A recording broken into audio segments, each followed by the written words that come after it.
Israel కు ఆయుధాల అమ్మకానికి అమెరికా ఆమోద ముద్ర వేసింది. అత్యవసర ఆయుధాల అమ్మకానికి అమెరికా విదేశాంగ శాఖ ఆమోదించింది. ఈ ఒప్పందంలో 12,000 BLU 110 బాంబులు ఉన్నాయి. అయితే లెబనాన్, సిరియా సరిహద్దుల్లో హిజ్బుల్లాతో ఇజ్రాయెల్ ఘర్షణ నేపథ్యంలో అమెరికా ఈ నిర్ణయాన్ని తీసుకుంది. దీనిపై మరింత సమాచారం మా నేషనల్ బ్యూరో చీఫ్ కళ అందిస్తారు. రైట్ కళ, చెప్పండి. దాదాపు అమెరికా, ఇజ్రాయెల్, ఇరాన్ మధ్య జరుగుతున్నటువంటి 8వ రోజు యుద్ధం. ఒకవైపు అటు ఇరాన్ కి సంబంధించినటువంటి వైమానిక దాడులతో, అమెరికా వైమానిక దాడులతో దాదాపు 8వ రోజు పూర్తయింది.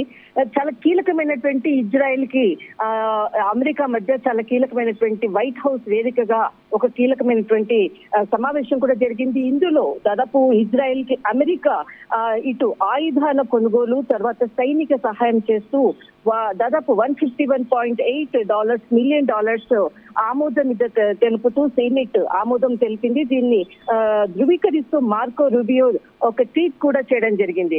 దాదాపు ఇజ్రాయెల్ కి ఇప్పుడు ఉన్నటువంటి అత్యవసర పరిస్థితుల్లో ఈ సహాయం చాలా ముఖ్యమైనటువంటి అవసరము. ఇప్పుడు ఉన్నటువంటి ఇరాన్ ఎదుర్కోవాలంటే మరిన్ని ఆయుధాలు, అటు సైనిక పరమైనటువంటి సహాయం కూడా ఇజ్రాయెల్ కి ఇచ్చే విధంగా ఈ ఒప్పందం కుదిరింది అంటూ కూడా ఇటు మార్కో రూబియో కూడా చాలా కీలకంగా కూడా చెప్పడం జరిగింది. దీనితో దాదాపు 8 రోజుల పాటు ఇప్పటికే ఇరాన్ చాలా నష్టపోయినటువంటిది. మరొకసారి భారీ ఆయుధాలను, సైనిక పరమైనటువంటి సైనిక పరంగా కూడా సహాయము, ఇటు దాదాపు $1 మిలియన్ సంబంధించినటువంటి బాంబులు, చాలా కీలకమైనటువంటి బాంబులు, తర్వాత ముఖ్యమైనటువంటి సలహాదారులను కూడా ఈ వైమానిక వ్యూహ రచనకి కూడా ఇందులో కీలకంగా వ్యవహరించేటటువంటి ఇక్కడ సైనికులను కూడా ఇస్తున్నట్లు కూడా వైట్ హౌస్ పేర్కొనడం అన్నది చాలా కీలకము. దాదాపు ఇప్పటి వరకు 8 రోజుల్లో భారీ నష్టాన్ని చవిచూస్తుంది. మరి భారీ దాడికి కూడా కుట్ర పన్నుతూ ఈ ఇరాన్ పై మరొకసారి భారీ దాడి చేయబోతున్నామంటూ కూడా ఇటు మరి కీలకంగా వైట్ హౌస్ లో ఉండేటటువంటి స్కాట్ బేసింట్, ఇతడు ట్రెజరీకి సంబంధించినటువంటి కార్యదర్శి, వైట్ హౌస్ కి సంబంధించినటువంటిది, ఈయన ఒక స్పెషల్ ఇంటర్వ్యూలో ఇస్తూ నిన్న రాత్రి దాదాపు 1-2 రోజుల్లో ఒక భీకరమైన దాడి ఇరాన్ పై చేయబోతున్నాము, దీనికి ఇజ్రాయెల్ సన్నద్ధమవుతుంది, మా సైనికులు కూడా సన్నద్ధమవుతున్నారు అన్నటువంటి కీలక వ్యాఖ్యలు ఒకవైపు.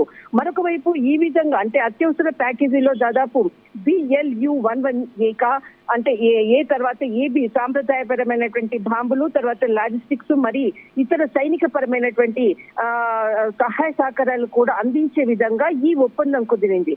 ఇప్పుడు 8 రోజుల్లో భారీ నష్టాన్ని చవిచూస్తున్నటువంటి ఇరాన్ మరొక దాడికి, ఇజ్రాయెల్, అమెరికా సంయుక్తంగా కూడా దాడికి సమాయత్తం అవుతున్నాయి. ఇందులో భాగంగానే ఇప్పుడున్నటువంటి పరిస్థితుల్లోనే ఈ ఒప్పందం కుదిరింది అంటూ కూడా వైట్ హౌస్ కీలకమైనటువంటి ప్రకటన చేసింది.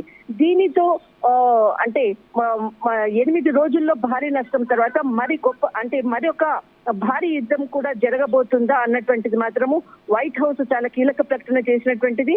ఒకవైపు ఇజ్రాయెల్ కి ఆయుధాల కొనుగోలు, సైనిక పరమైనటువంటి సహాయ సహకారాలు అందించడానికి కూడా కీలక ఒప్పందం జరిగింది.